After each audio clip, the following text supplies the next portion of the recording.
রোজা রেখে কিন্তু একদমই নড়তে বা কোনো কিছু করতে, কাটাকাটি করতে কোনো কিছুই ভালো লাগে না। মন চায় শুধু শুয়ে বসে কাটিয়ে দিই। কিন্তু একটা জিনিস খুবই মন চায়, সন্ধ্যাবেলা মজার মজার ইফতারি করব।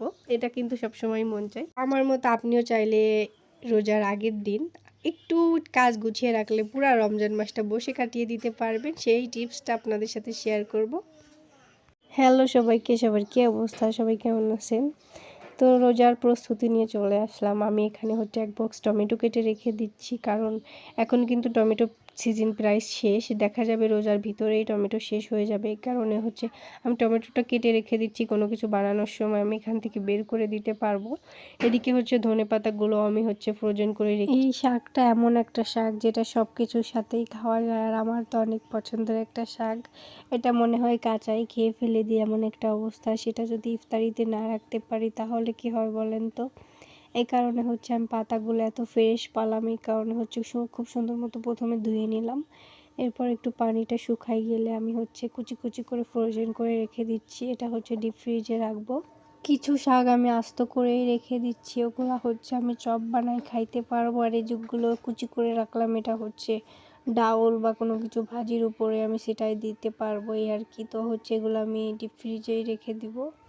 এই একটা জিনিস যেটা না হলে কিন্তু আমাদের রমজান মাসে চলেই না, ছোলাটা কিন্তু মাস্ট লাগবেই।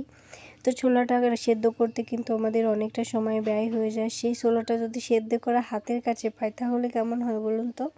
তো ছোলা সেদ্ধ করার জন্য আমি এখানে দিয়ে নিলাম একটু খাওয়ার ছোটা আর একটু লবণ দিয়ে প্রেসার কুকারে উঠাই দিলাম।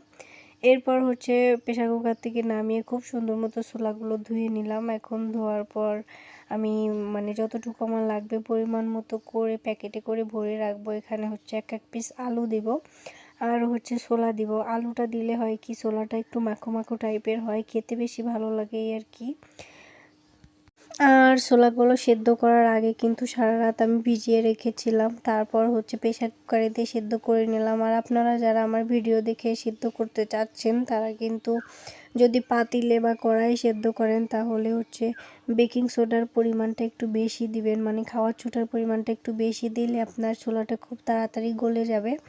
এইদিকে হচ্ছে ফ্রিজে আমি ফ্রোজেন করে রেখেছিলাম একটা পিঠা বানানোর ডো, তেলের পিঠা বানানোর।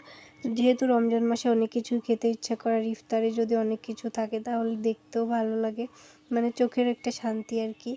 এরপর কিছু মশলা এখানে কেটে নিলাম, পেঁয়াজ, তারপরে মরিচ, আদা আর হচ্ছে রসুন। এখন আমি এগুলো খুব সুন্দর মতো বেটে নিয়েছি। আর হচ্ছে কাঁচা মরিচ এখন দিয়ে দিলাম একটু সয়াবিন তেল। এটা দেওয়ার ফলে আপনার হচ্ছে এটা জমবে না। যখন আপনি এটা ডিপ ফ্রিজে রাখবেন তখন কিন্তু একেবারে জাম হয়ে যাবে না, নরম থাকবে। আপনি এখানে চাইলেই আপনি যতটুকু পরিমাণ দিতে পারবেন, এই আর কি। এটা একটা টিপস, আপনি যদি এর ভিতরে তেলটা দিয়ে রাখেন তাহলে ওইভাবে কিন্তু জমে যাবে না। এখান থেকে নিয়ে আপনি হচ্ছে চপগুলো বানাইতে পারবেন। এইগুলো বাটাও কিন্তু অনেক ঝামেলার, যদি সাথে বাচ্চা থাকে, সন্ধ্যাবেলা এমনিতে অনেক কাজ থাকে। এরপর হচ্ছে আমি এখানে বেসনগুলো খুব সুন্দর মতো চেলে রাখতেছিলাম যাতে আমার প্রতিদিন চালতে না হয়। একবার খুব সুন্দর মতো আমি আটা, তারপর চালের গুঁড়া আর বেসন একসাথে চেলে একটা করে ভরে রেখেছি।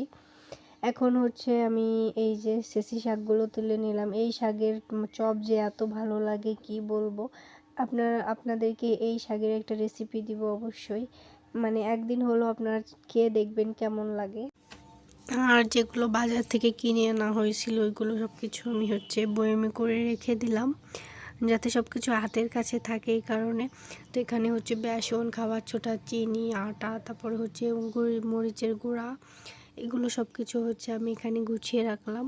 পর হচ্ছে সব জামা কাপড়গুলো রেগুলার যেগুলো পরা হয় আমার ছেলের, আমার ওইগুলো হচ্ছে আমি সব তো ধুয়ে দিয়েছিলাম, সব উঠাই রেখেছি। এখন হচ্ছে যেগুলো সব সময় পরবে সব কিছু একটু আলাদা আলাদা করে রাখতেছিলাম যাতে আমার কোনো কিছু খুঁজতে না হয়, চোখের সামনেই থাকে। এই কারণে সব কিছু সব সুন্দর করে গুছিয়ে গুছিয়ে রাখতেছিলাম। এগুলো হচ্ছে আমার রমজান মাসের আগের ভিডিও। তো রমজান মাসটা কিভাবে কাটতেছি, কিভাবে কি করতেছি, কি রান্না করতেছি সব কিছু আপনাদের সাথে শেয়ার করব। যদি আমার ভিডিও ভালো লাগে প্লিজ আমার চ্যানেলটি সাবস্ক্রাইব করবেন এবং কোনো বিষয় জানার থাকলে আমাকে কমেন্ট করে জানাইতে পারেন। আর এখানে হচ্ছে আমার ছেলের যত প্যান্টগুলো আছে আমি এখানে রেখে দিচ্ছি। মানে সব কিছু চোখের সামনে রাখতে চেষ্টা করতেছি, যাতে আমি যেটা চাই সেটা যেন খুব সুন্দর মতো মানে পাই। রোজা রেখে যেন আমার ঘুরতে না হয়, এই কারণে এগুলো করা। না হলে রোজার মাসে সারাদিন দৌড়াতে হয়, আর যাদের বাচ্চা আছে তাদের কথা তো কি বলবো। এই কারণে তারপর অনেক কষ্ট হয়ে গিয়েছে। তো সন্ধ্যার নাস্তায় খেয়েছিলাম এটা দুধ কদু। আপনারা কি খেয়েছেন এটা অবশ্যই কমেন্ট করে জানাবেন। তো আপনারা ভালো থাকবেন, আমাদের জন্য দোয়া করবেন। আল্লাহ হাফিজ।